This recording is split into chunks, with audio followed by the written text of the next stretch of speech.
undergraduate panels. Alright, I'll start. Hi guys, my name is Jem. I'm the one up top to the left. I'm from the electrical engineering department. I got my undergrad degree also from Drexel. I just decided to continue with my PhD program here, actually in the same department. I have been teaching for quite some time now, so I have great experience, so I'm hoping to answer any of your questions, hopefully.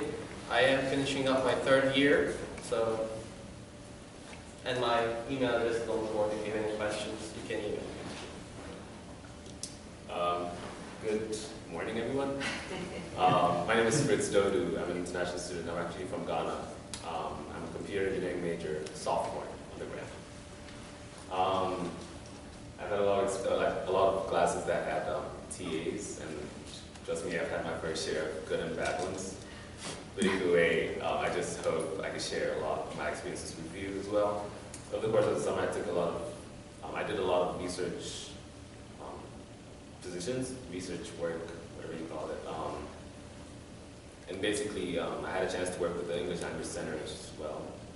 And I had a chance to interact with international students, sort of lead conversations amongst them. So I kind of took that as some sort of experience as well.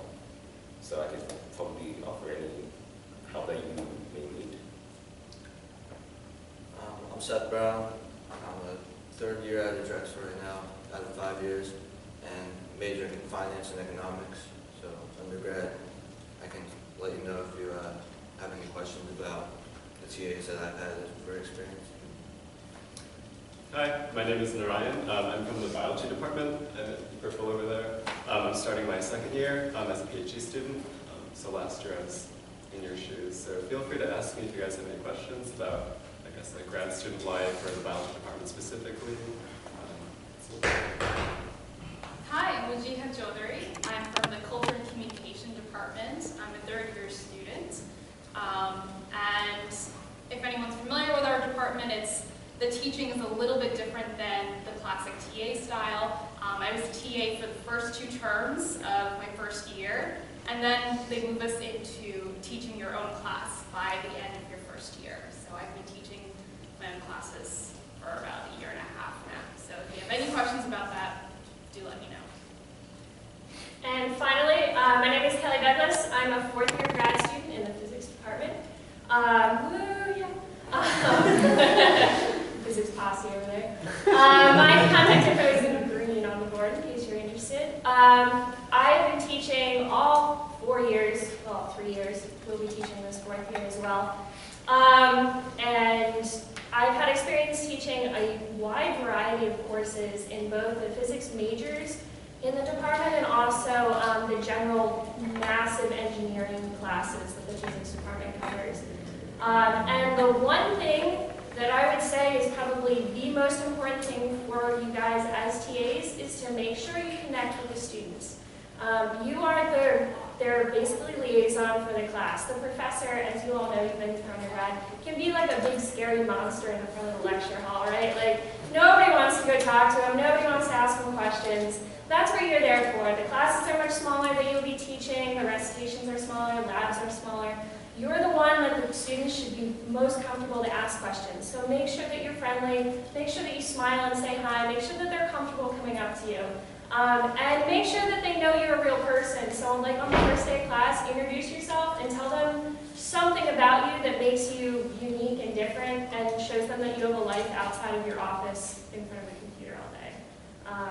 So just kind of give them a personality and make sure that they feel comfortable coming and talking to you. That's my 2 cents. Okay, questions? Okay, I have a comment. Well, I was going to ask you something. Go ahead. You said that you've had your fair share of good TAs and bad TAs, Yeah. so I was wondering if you could say a couple of points of a TA, why you didn't like a TA. Okay, thanks for the question. I'm actually going to relate that to what I was about to say anyway. So basically, good TAs, they show they're human, what she just said. Basically, I've had some TAs come to class and be like, good morning, this is Biology 101. Let's get started. And it is the most discouraging thing. I mean, to actually know that your TA actually has a life, as she said, it just gives you so much hope that, oh, she probably has a dog, she has a cat, she runs, she likes to run. You can actually just approach a person and talk to the person basically about disability, something that you have, knowing that they're human, they have feelings, they have emotions, to actually care for you as a student. And something I have to point out is, you actually have to love what you're doing. Because I've noticed some people come into class, and I'm going to give a very typical example. I was in this class, Physics 102, was it? Physics 102. No name. Physics 102, and my TA just happened to come to class, and he introduced himself. I was sitting in front of class, I always like to do that. He turns and starts solving questions on the board, and no one in the class could follow. We kept asking him questions. He just not brushed us off, but then never really got to connect with the class. So we couldn't get through to him, he couldn't get through to us. Long story short, I was in a new recitation the next week. I mean, that's for students that really care about the classes that they choose to enroll in. Good TAs. Basically, they come to class, they're all bubbly, they basically tell you all about their lives and let you know that they have been in your positions before, so they're very aware of what you're going through. I mentioned that I actually had a position with the English Language Center this summer. It was with international students. It was called the UPrep program. Basically, you're supposed to interact with these students to let them know about various things. You're supposed to facilitate facilitate international orientation programs. For the first couple of weeks, it was really difficult because they couldn't connect. I'm an international student from Ghana. They're from China. So it was really difficult for us to connect. So I found something that, I tried to take the thing that most people would know and make it sort of the grounds to break the ice. It's a little bit unorthodox, I must say, but after introducing myself as a Michael Jackson fan, and going out like that, a few moves, they actually got through to me and I was able to connect to them more, better. I'm not saying go out and dance in class, but it would help to just break the ice somewhere with the class. Anybody else want to weigh in on that question? I think you actually made a very interesting point that's something difficult for TAs to balance, being a friend to a student and also staying an authority figure.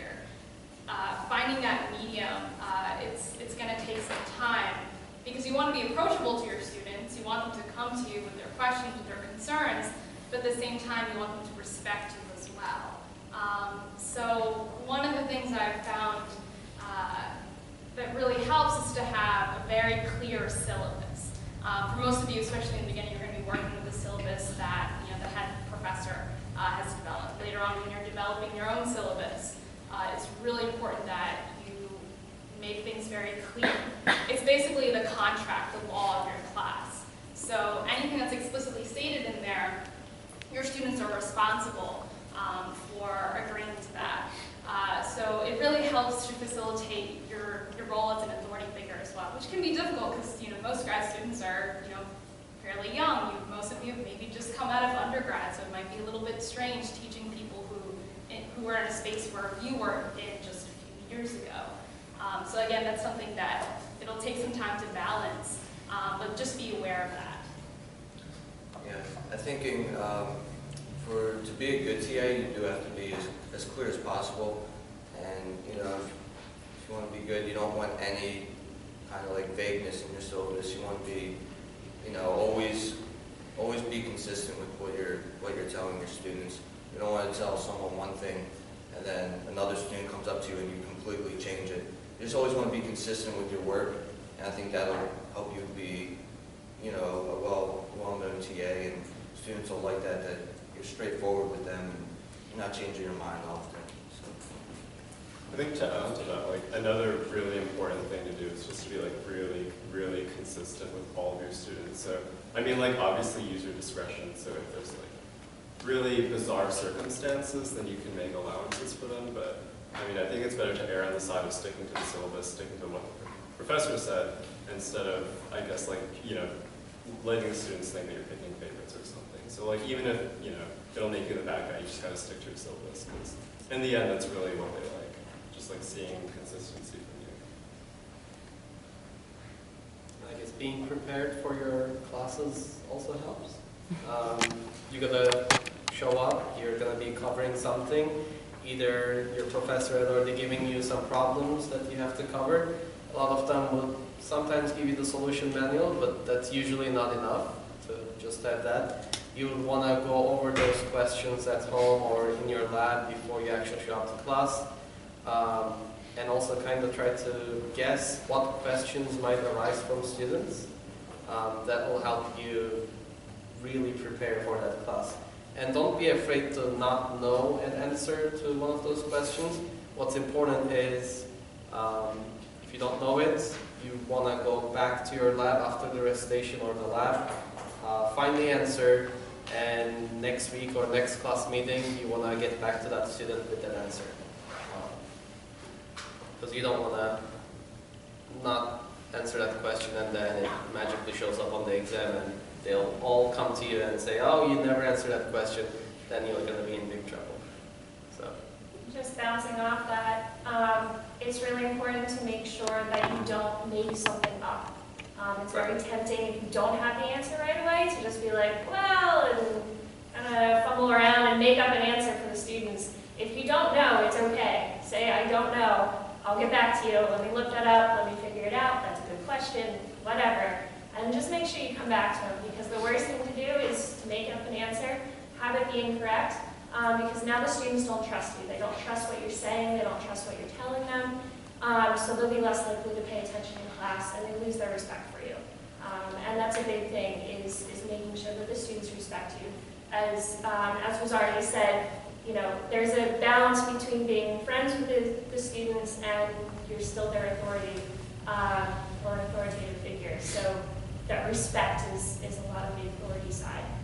So make sure you don't ruin that respect with them.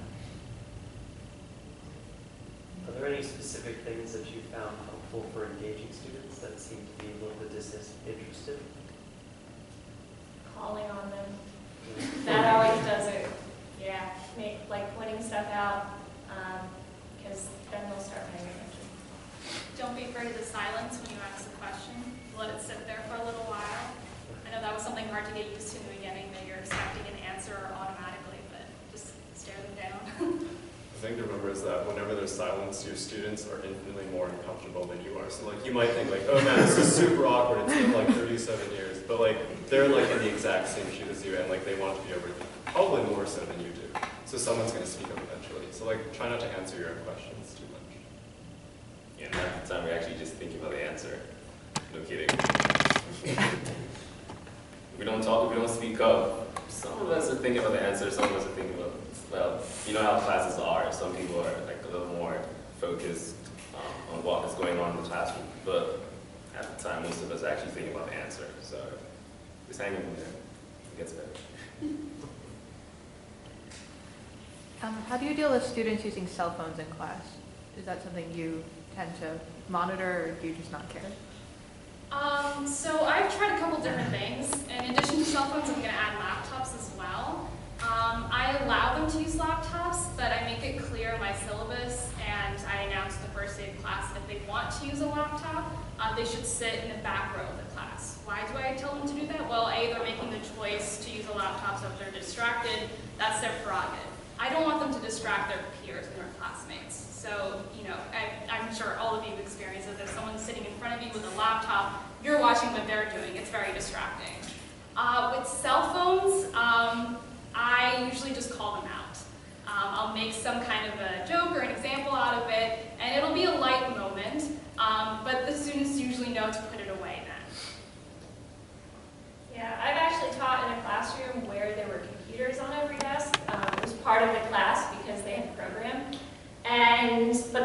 lecture component to it. I was still doing example problems and whatnot on the board. And it's actually very obvious. You might think you're being sly by like typing on your phone underneath the desk or typing on the computer. It's very, very obvious standing in front of the classroom because you can see a lot more than what the students think. So you have to lay down the law basically at the beginning. So I normally say no cell phones. That's my ground rule. No cell phones, no laptops if it's a lecture. If it's the class, like I was saying, where there's actually computers, I told them to turn their monitors off. And I can tell who hasn't turned it off. Also, the keyboards were really loud, so it was kind of obvious. But I just made sure, like, you lay down the law, and if you catch somebody on the computer, on something, call them out. Because it will, as long as you enforce whatever policy you laid down, it should be okay. For many of the classes that I've had, you want to give them the law on the first day, not the third week of the term, say, oh, by the way, you can't have your cell phones out. So yeah, like she said, from the beginning, be strict with it. And then from what I've seen, most of the students that are using their cell phones sit in the back. So if you really want to call them out, I would look towards the back of the class because that's probably where they're sitting. So. I know that when I was an undergrad, there were a couple teachers, like professors, that kind of had reputations as either being difficult to follow in lecture or not very approachable in office hours and things like that. How, as a TA, do you suggest trying to handle that in the most professional way possible? Like, obviously you can't just agree with the students and be like, oh no, but how do you help them as much as you can? And if you feel like the professor just isn't getting across them in lecture. I don't know, that's Well, if you're TAing a course, you should know the topics as well as the professor. So if the students can't get to the professor, they can always come to your office hours and ask you those questions. That would be my guess. And you can try to help them as much as you can.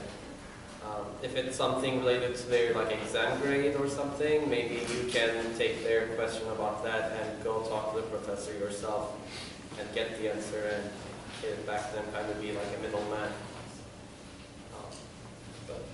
I just wanted to say something in addition to that.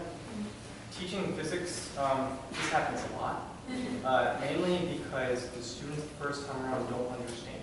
It has nothing to do with the professor, it has to do with the exposure to the material. So a lot of times students will be dissuaded into going to lecture, and they come to recitation 100% and then maybe go to every 4 lectures or something like that.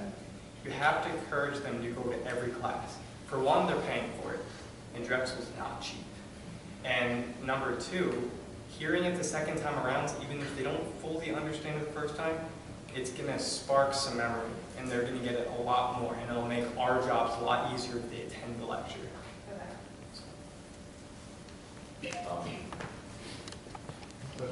I'm related, if you, well, not really related actually.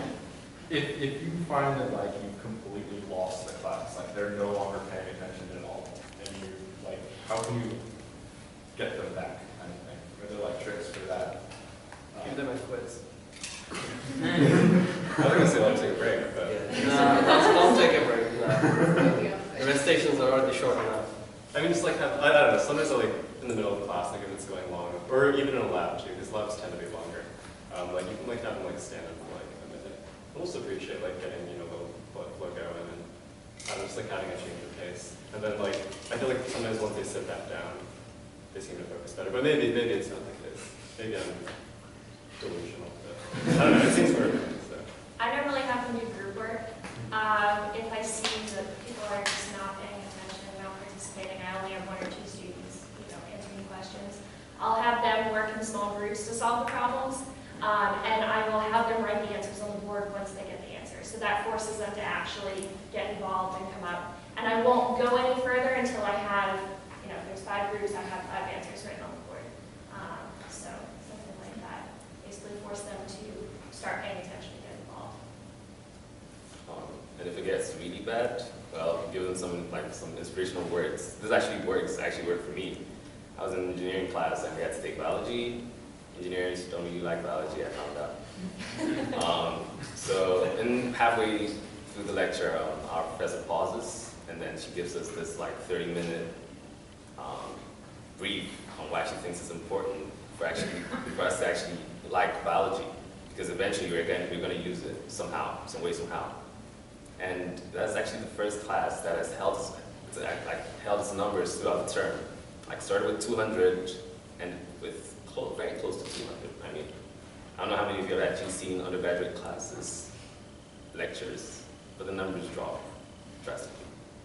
So that was the first class I've particularly been in that actually held its numbers throughout the term.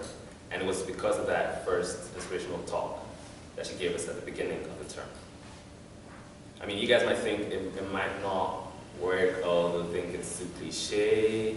Trust me, while you're sitting in the lecture hall and your professor actually starts talking to you, giving you tips on what to do, what not to do, how easy the class is, even if it's not, it kind of just gets you going, and it can help the students do a lot better. Okay, excuse me. Now we're going to break up into groups of 8, let's say, and then they're going to join you, and the other members of the TA task force will join you, so that those of you who had questions but you were reluctant to ask, this way you're in a group setting, and maybe it'll be easier for you to share your questions and then share your answers. So let's kind of form some groups, maybe, I don't know, actually a smaller group than I thought, maybe 5